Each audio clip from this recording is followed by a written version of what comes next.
Hey guys, it's a Pixl Plume and welcome back to another episode of 100% Orange Juice. In the last episode, we showed off hyper cards actually. That was a lot of fun to do.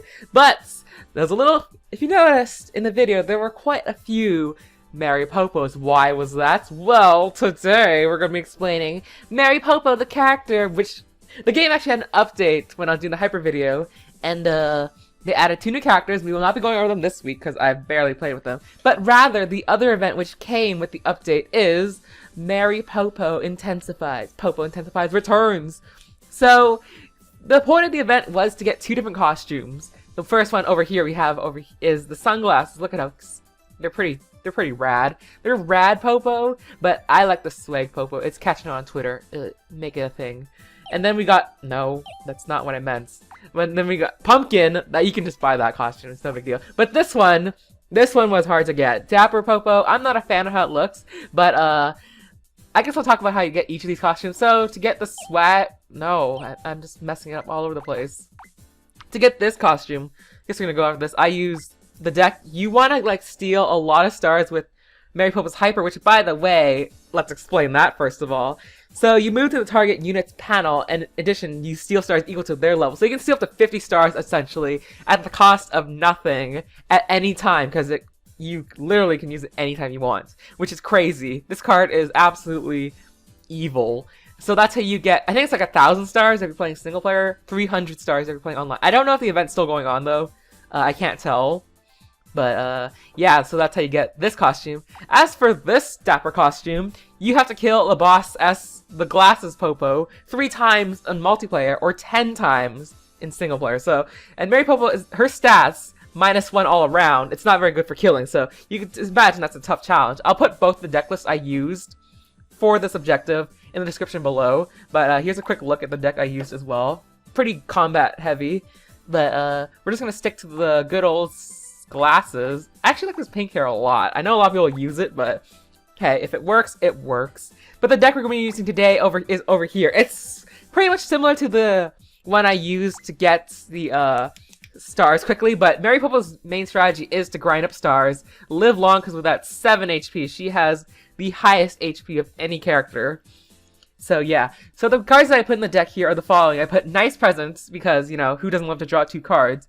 The purpose of this deck is to get your hyper as quick as possible, because essentially that is the way to win with Marie Poppo. So next we have the Pudding card with 7 HP. You definitely want to be bumping up that HP real quick. And then we got Passionate Research. These 3, we've seen this in pretty much every deck that I've built. I do apologize if you don't have the DLC, but it's a great way to get your hypers quickly ahead of your competition. Then we got the Extend rather, because 7 HP is a lot. If you die, you want to come back quickly and be able to be strong, come back. And this combos well with your hyper because you can just basically steal the stars which cost to come back to life for this. So it's always nice to have that. With Marie Poppo's -1 all around, reverse attribute field basically gives her a +1 in every stat. You gotta love that. The Dinner card, pretty standard stuff, +3 HP for everyone. You're not going to be doing a lot of fighting against Marie Poppo, rather you want to try to escape. Holy Knight, standard stuff, we've gone over this in pretty much every video. But the interesting Maverick card that I'm putting in this deck this time is Oh My Friend. The reason why I'm putting Oh My Friend in here is because I want... Marie Poppo tends to die a lot, despite her high HP. So, if your stars go to this, you can take this opportunity, perhaps, grind up stars from everyone else and take advantage of that. It's a Maverick strategy, but I think it works for Marie Poppo. So, it worked pretty well. It's great for boss grinding, too. So that's always a plus. But let's keep it up and let's just jump right in to this event and see who we are facing off against today. By the way, when this event was going on originally, you just fight nothing but Marie Poppos. But now with the update of this game, we fight against random characters, but they all have different colors. So this is like Aru in her red color, honestly. And this is not a great hand to start off with. By the way, this is a new board. These stars, they creep me out a little bit. But the board events, both of them are new. So the sprint events, which we'll go over every 6 turns, I want to say. I think. I don't remember. But, you roll 2 dice. Essentially, it's like a dash card for free. So there you go. That's always nice. And then home roulette every 8 turns, I think. We'll go over it. We'll see. I'm not entirely familiar with these events right now, but basically, your home location moves to a different spot. I think it's like a clockwise rotation. We're gonna learn as we play through this, but right now the assault card, level 2, is not good for Marie Poppo because we're not into combat. And the Star Circuit, it's a little interesting, the shape of it, I think. It's kind of like a flower, maybe? I don't know. It's not like shaped like a star because they already did a star design. Oh my gosh, Marie Poppo, let's do this! Marie Poppo, yeah, you gotta be careful. She cannot take hits. Do not counter her evasion at all. Because, like, I'd rather count on defense for Marie Poppo in general because she has such high HP. And that was my kill. You did not get that, Pete. By the way, Pete is back for a 3rd time, I'm pretty sure. And we have yet to use him, which is quite amusing to me. Aru, which we fantastically failed with when we tried to grind achievements with. She may show her prowess off this time around, but I don't know. And then we got Cute P over here. She's the basic, generic character that everyone loves to use at the beginning. Because it does make it easier, honestly, using QP, because her hyper is pretty good. But we haven't gone over her either. We'll see. I have a character planned for next week, and that was a great evade. Good job, Poppo. But this board is, like, consisting of, like, all these new updates. Like, you got a lot of these dash spaces. And the interesting is, some of these spaces look all clustered up like a big square. It's like, what direction do you move in? But that's what's great about these direction panels. They'll let you know exactly which way to go. It's a fairly simple board. It really is. It reminds me of, like, a Mario Kart, like, with circuits. It's like, yeah. What? I don't know. Oh, come on. That was a beautiful kill. If we would have gotten it. And I got greedy. It's fine. Marie Poppo is known to die a lot, despite her high HP. So, a lot of people, I mentioned this earlier, do not like Marie Poppo. Not because of her stats, because as far as combat goes, I mean, as far as gameplay goes, rather, she is fantastic at what she does. The problem is, she's a very annoying character to go up against, and if you've played campaign mode, it's like, as salt to the wounds, it's just tragic, because every time you play campaign mode, you fight against her, and she can ruin your day in an instant, and that's why people, I feel, it's my opinion anyways, why people don't like her. Some people say you could like to punt her, punt that Poppo. Yeah, so it's every 6 turns that the sprint effect goes on. So you roll double, so it's always nice. Oh my gosh. So that's what it was, essentially, why people don't like Marie Poppo. She's well reputable. She's the icon right now to the Steam file, actually. So it's always cute and stuff. Let's see. So, I know, like, some people... I watched a streamer earlier. When they were playing this game, they had, like, all these different spaces to land on. It's like, oh, which one do I want to go to? Like, this looks like a clear-cut direction to land on. But, rather, the longer route takes you to the closest one, and the furthest one is, like, you go straight forward. So that's something, like, a mistake that I saw. I was like, okay, I might as well address that. It's something that happens. It's fine. But let's get this bonus, because I love me a bonus.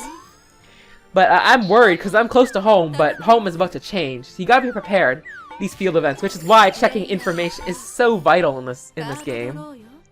Oh my gosh. So it's every 8 turns that home is. So we gotta get to home quickly, girl. We got, like, roll a 4. That is not a 4. It's fine. It's not.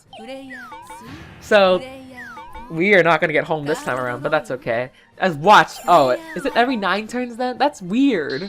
I've never seen an event that was 9 turns before. I know Confusion. Oh, you're playing Team Fortress 4? That's lovely. You're now featured in a video of mine. I hope you feel honored. Or ashamed. I don't know.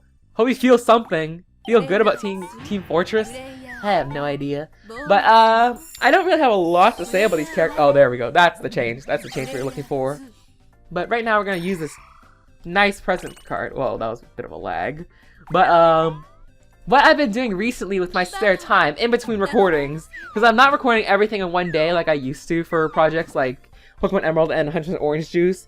Now, I'm trying to squeeze in as much time as possible to play through Final Fantasy X, because I've never played a Final Fantasy game before, and when I asked basically everybody that I knew, it's like, okay, Final Fantasy X was in generally mentioned. Other games that were mentioned as well was, Final Fantasy 4 and 6. I think some 7s. So, like, there's a lot of games that I really want to try out, but I felt like Final Fantasy X had a remake on the PS3, which is the system that I have for PlayStation-wise. So it's like, you know what? I might as well give it a go. And you know what else we'll give a go? Where's our home right now?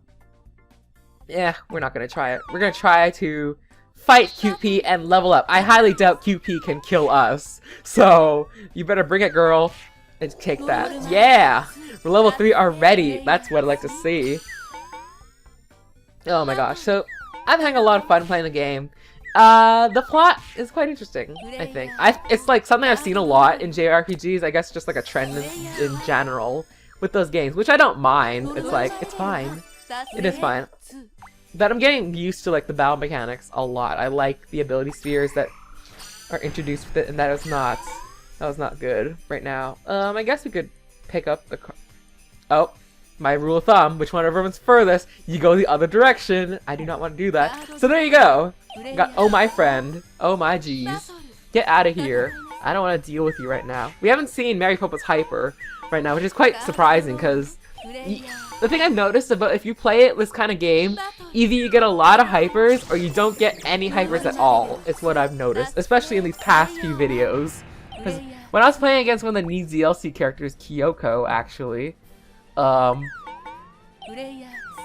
I got like, I think it's like 7 hypers in total the entire board. And our hyper honestly is not that great, so it's like, you know, it's kind of tragic actually. Krilla as well. I love Krilla's hyper. So when I get a lot of those hypers, it makes me feel so good because it's so evil. If you know about Krilla, I already did a video about her.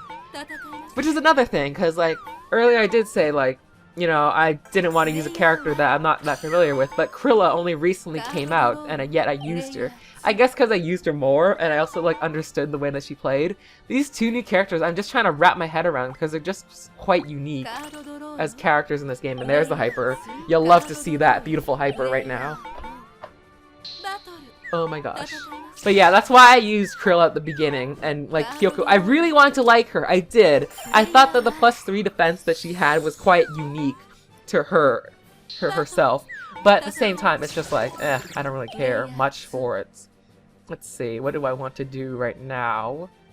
You know what, we're gonna add a little twist to things. Summon the boss right now. Let's go. Oh, she didn't want to deal with the boss, so that's her way out of the situation, really.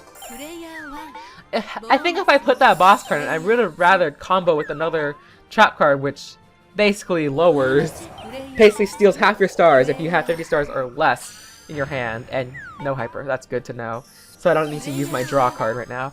See, the thing about Passionate Research and Nice Present, it is, you're able to identify, like, get a good idea which one you should use, because if someone fails the Passionate Research, don't use Passionate Research again, because I see a lot of people do that, and it's like, why? They just use Passionate Research. There's no way you're gonna get another hyper out of that. It's very unlikely, so I would rather, like, now I see so many people do that, and it's just like, really guys, just pay attention. You see these cards on the side here, at least like 2 of them minimum, especially the resolutions I have. And I'm telling people how to play this game. I'm not trying to be elitist or anything. I'm just saying, like, these are things that I observe when I play 100% Orange Juice. And if you just pay attention, it's like things that can be avoided. Oh gosh, I hope it don't sound like mean-spirited or anything. It is a game for fun, but it's just like things that like I notice. That's all. It's not trying to come off as. I hope it doesn't come off that way. I'm just sharing my things. You can punt me all you want because I'm Marie Poppo. Punt the Popo, by the way. That is a thing that should be done. You know what? I brought this boss out. Let's chip away at it. Aw, man. I brought this boss, and that was unfortunate. That was actually tragic. Oh, that's QB's first level, actually. Nice, nice, nice, nice. So once this boss dies, because we summoned the boss, once it dies, because Pete is now level 4, we get, what is it? We get another boss right away, but first, things first, Pete is level 4, let's demonstrate this, yeah! We stole 40 of his stars. I hope he feels bad about himself. Maybe? That's not very nice, but there's a cookie. You gotta love a good cookie. I haven't been using a lot of cookies lately, just because I prefer dinner and like, it gives 3 HP, but cookies are always a solid choice for a deck, because it gives you 1 HP guaranteed right away. And I hope he gets shreked by that. Yeah, he did! Oh, Pete, you're so tragic. Whenever people first play this game, Pete is always one of the most intimidating characters to come into 100% Orange Juice to face because his stats are so good, and his hyper is just crazy strong. It's like, it's daunting for a lot of newcomers to the game, which I understand. I get that completely. But once you like figure out the strategy, he really is like just an okay character. He really is, because he's so frail, and if you could manage to avoid getting shot down by him, he really isn't like... a threat. So that's just my 2 cents on it. I think that he's great. I just don't think that he's the best or nowhere near the best. He's just average, honestly. Which is weird to hear if you're like a newcomer to this game. It's like, oh my god, his stats are so good. He really is. He's good at what he does. He also has good recovery too, so that's always nice. Maybe I should use Pete next time. No, I'm probably going to use a DLC character because it was requested of me. And like I said, I am very much open to requests for videos. So don't feel shy. If you have a character you want me to use, voice your opinion in the comments. Twitter me, Skype me, whatever. Don't only if you add me on Skype. I don't add random people on Skype, I'm sorry. That's not a thing. Plus I don't give it out. I don't give it out, people. I'm just saying. Let's see. Oh wow, look at that. Level 5 already. Marie Poppo is going to take this game by storm. But I've noticed if you are so ahead in this game, you get screwed over most of the time. Because there's scenarios that's like, oh, she's gonna... I think I was playing with a couple friends, it's like, she was completely dominating the board as Aru of all things. And it's like, it was going so well for her, I was like, something's gonna happen. She's gonna screw up. She's gonna screw up. She's gonna screw up. It did not happen at all. And that was just like, oh my god, it actually didn't happen. So it's always nice to know. Let's see, what do I want to go for right now? Let's go for stars, actually. I think if I play my cards right, I can definitely get 200 quickly. Oh gosh, Pete, do not... Yes, good job. Get Shrek'd. He did not get Shrek'd that time around, which is fine, I suppose. I can deal with that. Let's see, the thing about Marie Poppo, she's not very reliable when killing bosses. I know I brought the boss up myself, but with the -1 stat, it's really just not... Oh. That was my pudding card I put in the deck. Maybe? I don't think QP's AI carries the... To be fair. Will Aru get the kill? Yeah, she got the kill. Nice. Proud of you, Aru. But... Right now, I'm thinking... Let's use the Saki's cookie for now. Get full health. More stars. Because I'm pretty... Oh, that's perfect. The thing about Marie Poppo's hyper, it is brutal. Hopefully the roulette thing happens. Let's see. Oh, there's the second boss, by the way, that I mentioned previously. I'm trying to think. Oh, this could work. This could work. Watch this. Let me fly on over there and land at the home, and that's how we play as Marie Poppo, people. That was a quick game. All things considering, it wasn't terribly quick, but at speed 3, I say that's really quick. So, there you go. Ladies and gentlemen, fear the Poppo. That was a 12-minute game. Oh my god. And that is how it's done. So thank you guys so much for watching. Remember to punt the Poppo because Poppo is really good. Thank you guys. I'll see you guys in the next episode. Later.